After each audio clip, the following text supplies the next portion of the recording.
All right, we're here in a very interesting and very different 1v1. We have the mighty Xiphos squaring off against Kark in a pretty fun little matchup here. So let's go ahead and pause this, take a look at these two armies before we get this battle underway, as it is quite a long one, and I will be fast forwarding through certain portions of it. So let's take a look at our two armies. Now, for Xiphos' army, he's gone with the mighty horde of Nagarythe. Now, the main reason he's done this is so that he gets access to the Shadow Walkers. Now, these are the kind of variant of the Shadow Warriors. These guys were not in tabletop, but they make for a very fun, very thematic unit for Nagarythe. Now, these guys have both poisoned melee attacks and ranged attacks. You can see that indicated right here. Now, of course, this reduces things AP, speed, weapon damage, and missile damage, as well as armored missile damage. But they also get a nice little bonus versus infantry. So they're quite fun in their uses, right? They can do quite a bit of damage in melee. They can slow things down with their poison abilities, allowing you to kite things around a little bit better, and they can reduce the damage of things as they get poisoned. So we're going to be seeing a total of 4 units of Shadow Walkers.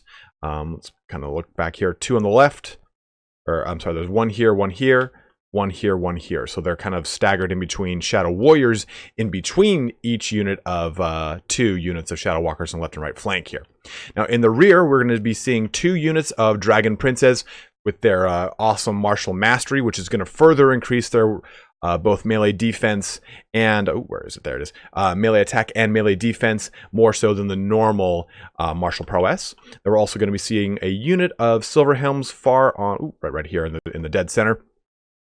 And then in addition to that, we're going to be seeing the lovely Lord of Nagarythe himself, Alithanar. Dylan Spruce is going to be going Spruce Goose on these guys. He's got his Moonbow ability for some extra range damage, as well as his Darken the Skies abilities to help out with some reload to anything in a 40-meter radius around him. He does not have his clone ability, but at the same time, that's not too bad of a thing. Now, we're also going to be looking at a Lore Master of Hoeth. Probably my favorite caster in both the tabletop and in Total War Warhammer 2. Now he's going to be bringing Spirit Leech to do some damage to both the heroes and casters of our opponent, as well as Earthblood for just some really good old wholesome healing. And with a nice little AP and anti-infantry, he brings a nice little fun kit to the table. Now let's take a look at Kark's army here, because it is loaded to the brim with tons of fun stuff. We're going to be seeing 1, 2, 3, 4 units of Spearmen here. Now, in addition to that, we're going to be seeing 1 and 2 units of swordsmen, including the sons or Sigmar's sons, which are unbreakable as always. Then 1, 2, 3, 4 units of Empire Knights. In addition to that, a unit of Royal Altdorf Gryphites. And these guys are very strong when you're dealing with the majority of a high elf list. They bring a lot of anti-large, a lot of AP to the table here, so it's a very obvious choice for Kark. They're going to be reinforced with a warrior priest who has access to both Shield of Faith and a Hammer of Sigmar, increasing melee attack as well as 22% damage resistance, and in conjunction with a Scroll of Power to help out with those the recharge rate on those things. We're also going to be seeing the Lord of the handlebar mustache himself, Volkmar the Grim, bringing an upgraded version of both the Shield of Faith in the Grand Shield of Faith and Grand Hammer of Sigmar, almost doubling the attributes of both of these, with 22% damage resistance and doubling the effect duration, not the actual effect itself. Also causing terror on his pimp chariot, as it were. And we're also going to be seeing a Hammer of the Witches on this flank. And the great thing about Hammer Witches is always is magic damage, further AP damage as well. And we're going to be seeing a Jade Wizard over here on the far right, bringing both Earthblood and Regrowth in their kit to maximize healing. So I wanted to push through both these armies as quick as possible so we could jump into the meat and potatoes of this fight. And with this kind of engagement, you're going to be expecting, exactly what you'd expect from almost a Wood Elf player. You're going to be expecting a lot of Deepwood Scout and Waywatcher style kiting and ranged attack here. Remember, these guys are stocked right now, so Kark can't see that they're coming forward. So it's going to be very interesting to see how Kark pushes into what is going to be a slew of range fire coming out from the High Elves. This is typically something that we see kind of done with the with the Wood Elves, not the High Elves as much. But we can already see that Moonbow has shot down one of the Hammer of Witch's cannons, doing a significant amount of damage. He has rushed forward with his Lore Master of Hoeth and also dropped amazing Spirit Leeches onto Kark here to do even more damage to the crew, looking to neutralize that damage as fast as possible. You can see that the cannons are already shooting into both Lore Master of Hoeth.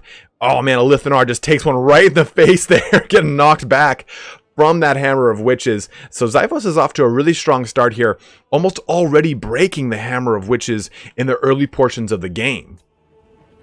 The Shadow Warriors and Shadow Stalkers, or Walkers, I'm sorry, are already getting some really great shots here onto the Sigmar Sons and the Swordsman unit. They do have bronze shields that's going to be mitigating 35% of the incoming damage here, but you can just see how these guys are just taking this right in the face. And it's doing tons of it. They're getting some friendly fire already from the Hammer of Witches. We've got Elithanar's bow that does almost like a ballista level shot to them as well.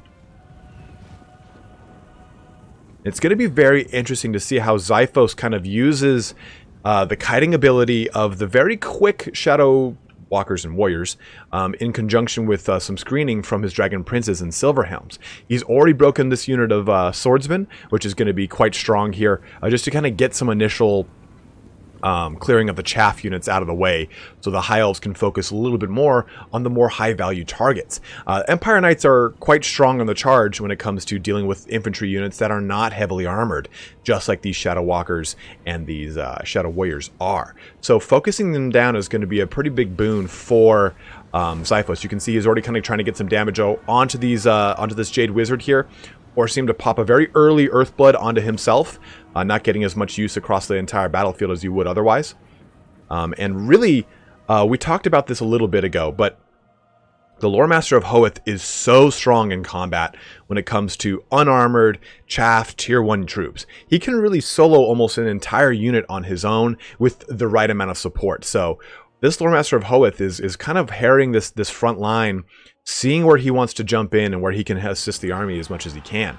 Kark, though, getting a lot of pressure here, trying to get a good surround on everyone. You can see on the battle map, I'll make this a little bit bigger, as he's trying to kind of push slowly forward, keeping everyone kind of in line, using the advantage of his shields that are quite cheap and easy to get access to, as well as his very fast cavalry to kind of create a noose for the High Elves to kind of strip into.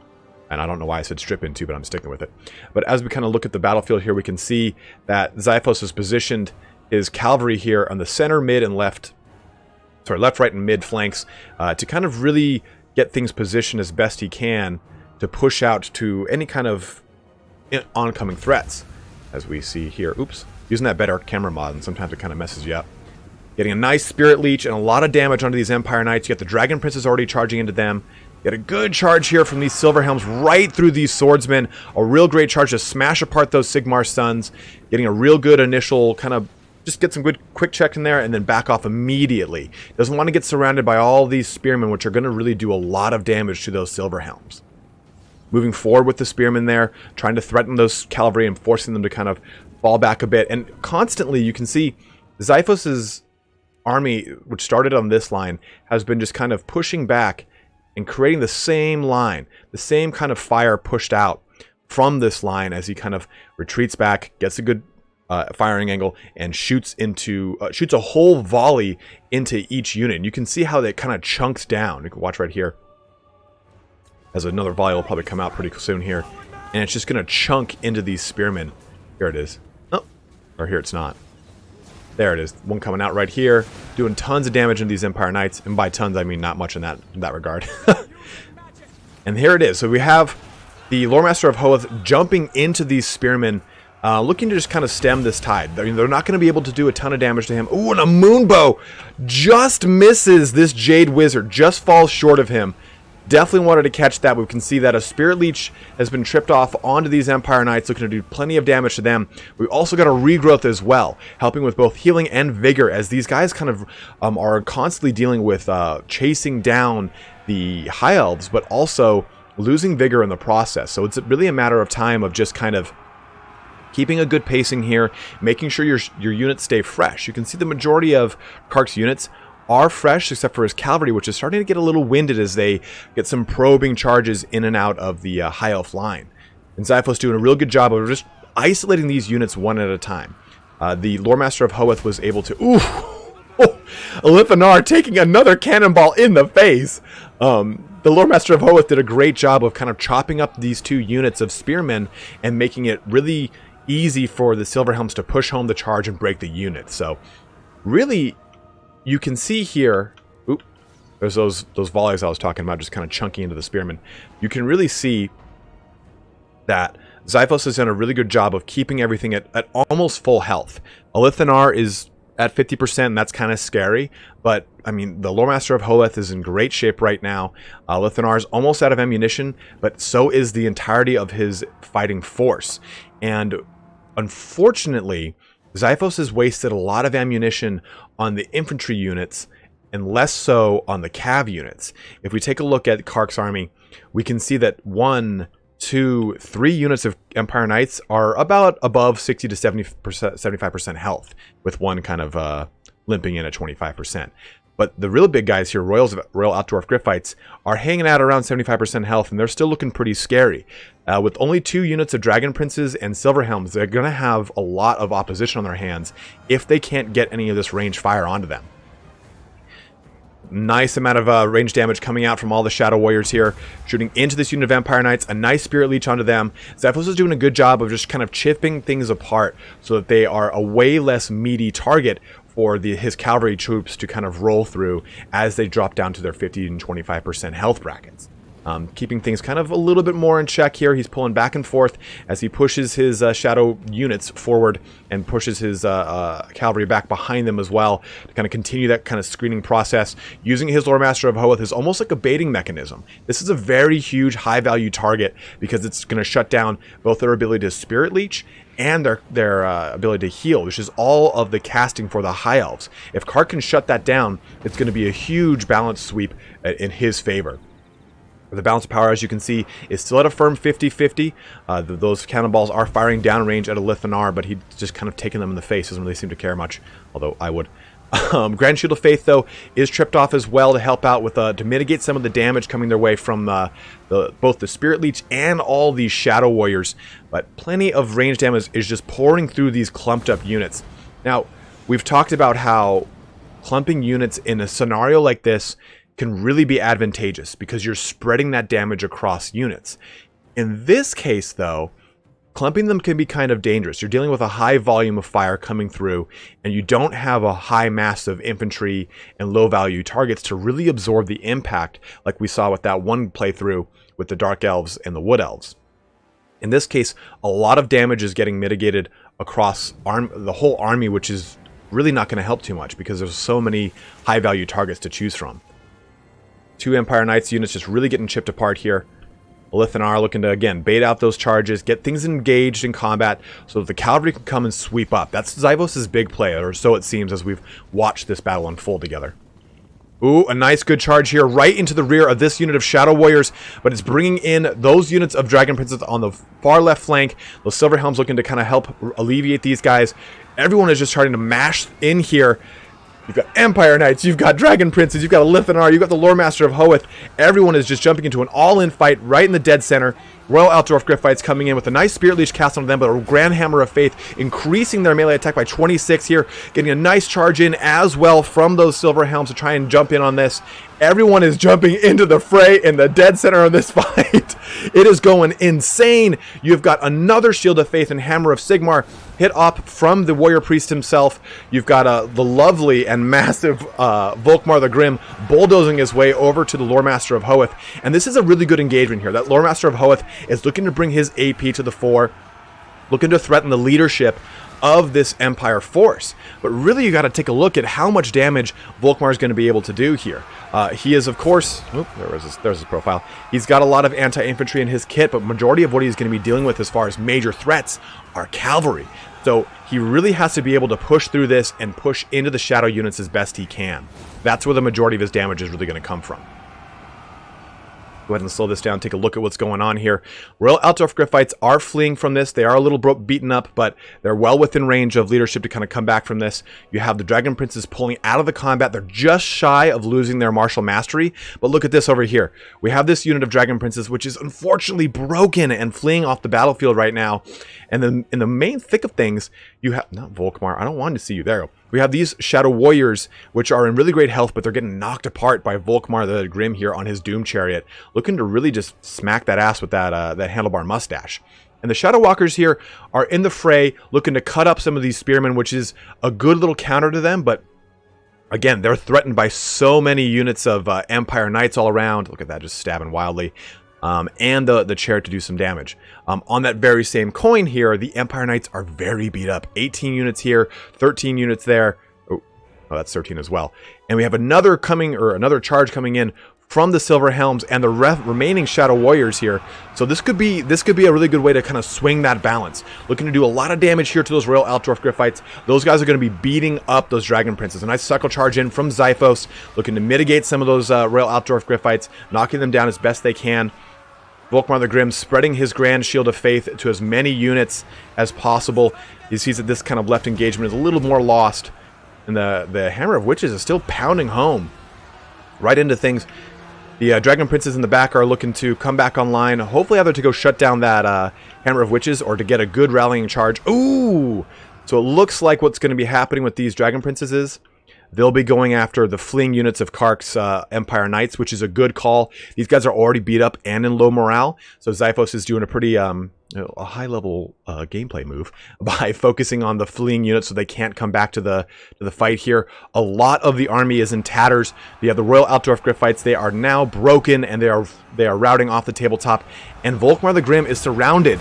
He is being beat up by all of these high elves. All that's left is his command bracket, right? He's got his Jade Wizard, he's got his Warrior Priest, and he's just going back and forth, riding through all these Shadow Warriors and Shadow Walkers, but he's getting caught up on the horses, he's getting caught up on the Dragon Princes, who are looking to do tons of damage to him now. Focused and surrounded, Volkmar matters not, as his warrior priests slam their hammers home. Hammer of Witches comes thundering through all those high elf units. Gore all over the place. There's ears everywhere. Helmets are flying all over the place. Cone heads are up in the air.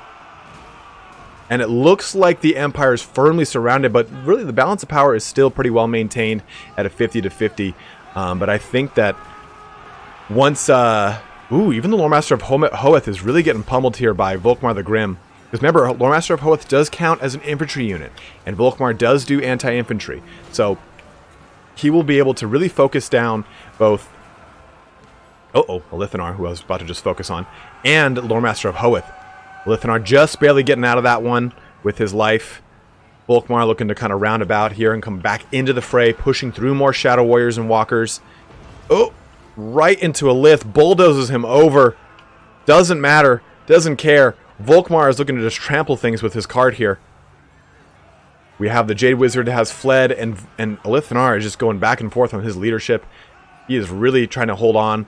The Loremaster of Hoeth chasing off the Jade Wizard here. Oh no!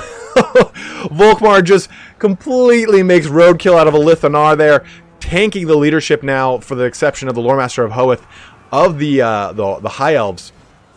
The Empire's still in it, though. They're holding on by a thread here. You have a lot of the Shadow Warriors now starting to kind of deal with a lot of morale issues as their units kind of fall in health. But you've got units of Dragon Princes and Silver Helms cycle charging onto Volkmar. He's trying to use that Hammer of Sigmar to just put the 1-2 punch here. He's already made the Loremaster of Hoeth he's terrified him and made him flee off.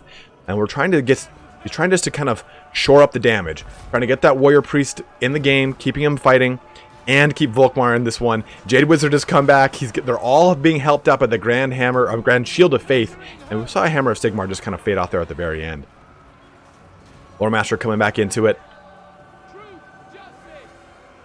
Balance of power bar is now starting to shift in favor of Xiphos and the High Elves. As soon as they lose... Oh, they've lost their Warrior Priest there. He's... Oh, no! Just getting punted by Volkmar. Oh, my gosh. He's at a whopping 318 health versus Volkmar's 361. I didn't see the Jade Griffin on Volkmar, so he won't be regenerating, it looks like. So that's pretty dangerous. The J Griffin does help him with regenerative abilities and kind of helps him overall and makes him very competitive. But Volkmar is, oh no, at the very end, it looks like the High Elves pull it out and Xiphos beats Kark at the very last minute there. Very held on by a thread.